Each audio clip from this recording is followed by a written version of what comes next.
الحمدللہ رب العالمین والعاقبۃ للمتقین والصلاة والسلام علی سید الانبیاء والمرسلین اما بعد اعوذ باللہ من الشیطان الرجیم بسم اللہ الرحمن الرحیم وقالوا لن تمسنا النار الا ایاما معدودہ قل اتخذتم عند اللہ عہدا فلن یخلف اللہ عہدہ ام تقولون علی اللہ ما لا تعلمون صدق اللہ العظیم اللہم صلی علی سیدنا و مولانا محمد معدن الجود والکرم وآلہ وصحبہ وبارک وسلم الصلاۃ والسلام علیک یا سیدی یا رسول اللہ وعلی آلک واصحابک یا سیدی یا حبیب اللہ۔ حمد و صلاۃ کے بعد باصلاحیت آدمی، باوقار آدمی، پڑھا لکھا آدمی اور اللہ تبارک و تعالیٰ کی عطاؤں سے مضبوط ذہنی اور فکری بنیادیں رکھنے والا آدمی بھی بعض اوقات زندگی میں کوئی کارنامہ سر انجام نہیں دے پاتا۔ اس کی وجہ یہ ہوتی ہے کہ ڈھیر سارے لوگ ایسے ہوتے ہیں جو اپنی زندگی خوش فہمیوں میں گزار دیتے ہیں۔ اسی طرح بڑے لوگوں کے بیٹے، ان کے مزاج کے اندر بھی خوش فہمیاں اس قدر زیادہ پیدا ہو جاتی ہیں کہ وہ بھی اپنی زندگی میں کوئی کارنامہ نہیں کر پاتے۔ یہ جو خوش فہمیاں ہوتی ہیں نا انسان کی، یہ اس کے لیے بہت بڑی روحانی بیماری بن جاتی ہیں، ایک بہت بڑا روگ بن جاتی ہیں۔ خود بخود کچھ لوگ اپنے لیے کچھ چیزوں کا تعین کر لیتے ہیں، کچھ معاملات طے کر لیتے ہیں کہ یہ فلاں چیز میرے پاس الحمدللہ موجود ہے، اور خوش فہمی ایک بہت بڑا حجاب بن کر آنکھوں کے سامنے آ جاتی۔ اور جس دور میں اور آپ رہ رہے ہیں، اس دور میں تو ڈھیروں لوگ ہیں جو خوش فہمیوں کا شکار ہیں۔ اور ہمارے دینی، مذہبی، روحانی ماحول کے اندر تو آپ دیکھیں اس قدر زیادہ خوش فہمیاں، میں فلاں پیر صاحب کا بیٹا ہوں، میری فلاں جگہ نسبت ہے، میں فلاں تعلق رکھتا ہوں، فلاں کے ساتھ بھئی اچھے گمان رکھنا برا نہیں۔ اللہ والوں کی نسبت بڑی چیز ہے، خدا دے یہ دولت تو یہ بڑی چیز ہے، لیکن آپ یہ بھی تو دیکھیں جن کی نسبت پر آپ اتنی خوش فہمی کا اظہار کر رہے ہیں ان کا مزاج کیا تھا۔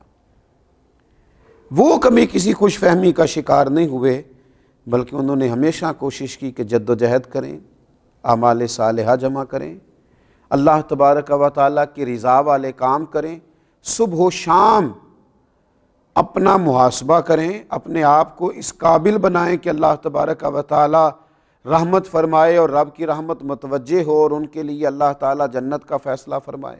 لیکن ڈھیر ساری خوش فہمیاں۔ قرآن مجید فرقان حمید نے یہ اہل یہود کا طریقہ بتایا ہے کہ وہ بہت خوش فہمیوں کا شکار تھے۔ کہیں تو وہ کہتے تھے کہ ہم اللہ تعالیٰ کے بیٹے ہیں، اللہ کے پیارے ہیں معاذ اللہ۔ کہیں وہ کہا کرتے تھے کہ یہ جو آخرت کا گھر ہے نا قیامت کا، ہے ہی فقط اہل یہود کے لیے۔ کن ان کانت لکم الدار الآخرۃ عند اللہ خالصۃ من دون الناس فتمنوا الموت ان کنتم صادقین۔ تو اللہ فرماتا ہے محبوب علیہ السلام آپ ان سے کہیے کہ اگر آخرت کا گھر خالص تمہارے لیے ہے، دوسروں کو چھوڑ کر صرف تم ہی جاؤ گے جنت میں، تو پھر موت کی تمنا تو کرو۔ مرنے کے بعد ہی جانا ہے نا تمہیں جنت میں، تو تمنا تو کرو ان کنتم صادقین، اگر تم سچے ہو۔ لیکن ہرگز کبھی موت کی تمنا نہیں کریں گے، کیونکہ انہیں پتہ ہے انہوں نے آگے کیا بھیجا ہوا ہے، تمنا نہیں کریں گے۔ لیکن روز دعویٰ کرنا، آپ دیکھ لیں بہت سارے لوگ آپ کو ملیں گے ان کا دعویٰ ہے اوہو الحمدللہ بڑی نسبت ہے، بڑی ثنا خوانی کی ہے، بڑا کام کیا ہے، فلاں کام بڑا کیا ہے، لیکن محلات بھی بناتے جا رہے ہیں، تعمیرات بھی ہوتی جا رہی ہیں، بنگلے بھی تیار ہو رہے ہیں۔ بھئی اگر آخرت کا گھر آپ کے لیے بقول آپ کے، تو پھر آپ کا اٹھنا بیٹھنا آنا جانا تو بتاتا ہے کہ آپ تو مرنے کو تیار ہی نہیں ہیں، آپ کا تو ذہن ہی نہیں ہے، آپ کا تو کوئی ارادہ ہی نہیں ہے، آپ تو دنیا داری اس طرح جمع کر رہے ہیں اس طرح ہمیشہ یہی رہنا ہے، جانا ہی نہیں۔ خوش فہمیوں سے باہر آیا جائے اور خوش فہمیوں کے خواب سے آنکھیں کھول لی جائیں۔ قرآن مجید فرقان حمید ارشاد فرماتا ہے اہل یہود ہی کے لیے، انہوں نے کہا پہلے تو وہ کہتے تھے ہم جنت میں جائیں گے، پھر کہنے لگے اگر کبھی دوزخ میں گئے بھی تو چند دنوں کے لیے جائیں گے۔ اور ان میں سے بھی بعض لوگ کہتے تھے وہ چند دن جو ہم نے بچڑے کی پوجا کیا وہ اتنے ایک دنوں کے لیے دوزخ میں جائیں گے، اس کے بعد تو پھر جنت بھائی ہماری ہے۔ تو رب فرماتا ہے وَقَالُوا لَن تَمَسَّنَا النَّارُ إِلَّا أَيَّامًا مَّعْدُودًا، انہوں نے کہا ہمیں دوزخ کی آگ نہیں چھوئے گی بلکہ گنتی کے چند دن، بس گنتی کے تھوڑے سے دن دوزخ میں جائیں گے۔ قُلْ أَتَّخَذْتُمْ عِندَ اللَّهِ عَهْدًا فَلَن يُخْلِفَ اللَّهُ عَهْدَهُ، آپ ان سے فرمائیے کیا تم نے اللہ کے پاس سے کوئی عہد لیا ہے؟ اگر تو تم نے کوئی وعدہ لیا ہے اللہ سے تو پھر تو اللہ تعالیٰ اپنے وعدے کی مخالفت نہیں کرے گا۔ ام تقولون علی اللہ ما لا تعلمون، یا تم اللہ کے متعلق کوئی ایسی بات کہتے ہو جو تم جانتے ہی نہیں، بلا وجہ کی خوش فہمیوں میں مبتلا ہو۔ خوش فہمیوں میں کبھی مبتلا نہ ہو، زندگی حقیقت پسندانہ گزاریں، من آنم کے من دانم، چومتے رہیں لوگ آپ کے ہاتھ، لگتے رہے آپ کے نعرے، چھپتے رہیں آپ کے اشتہار، ہوتی رہے آپ کی تعریفیں، نہ آپ کبھی کسی خوش فہمی کا شکار نہ ہو۔ من آنم کے من دانم، آپ جو ہیں اس کا آپ کو پتہ ہونا چاہیے، آپ کے سجدوں میں کمی نہ آنے پائے، آپ کے استغفار میں کمی نہ آنے پائے، آپ اپنے رب کو راضی کرنے میں کبھی کسی سستی کا اظہار نہ کریں۔ اللہ کے بندوں کی شان یہ ہے کہ والذین یبیتون لربہم سجدا وقیاما، رات سجدے اور قیام میں گزارتے ہیں۔ والذین یقولون ربنا اصرف عنا عذاب جہنم ان عذابها کان غراما، ساری رات سجدے اور قیام میں گزارنے کے بعد صبح کہتے ہیں مالک ہم سے اپنا عذاب دور رکھیو، بے شک تیرا عذاب بڑا سخت ہے، ہمیں سزا نہ دیجیو۔ اور راتی ساری کر کر زاری، نیند اکھاں تھی توندے، تے فجرے اوہی گناہگار کہاون سب تو نیویں ہوندے۔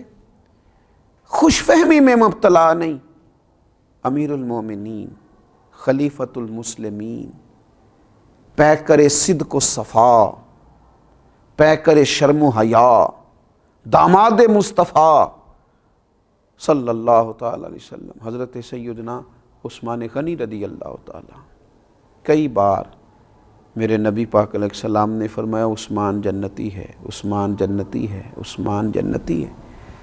پر حضرت عثمان غنی جب کسی قبر پہ کھڑے ہوتے تو اتنا روتے کہ داڑھی مبارک آنسوؤں سے بھر جاتی۔ غلام عرض کرتا حضور کئی دفعے جنت کی بشارت پانے کے باوجود آپ کا یہ حال ہے؟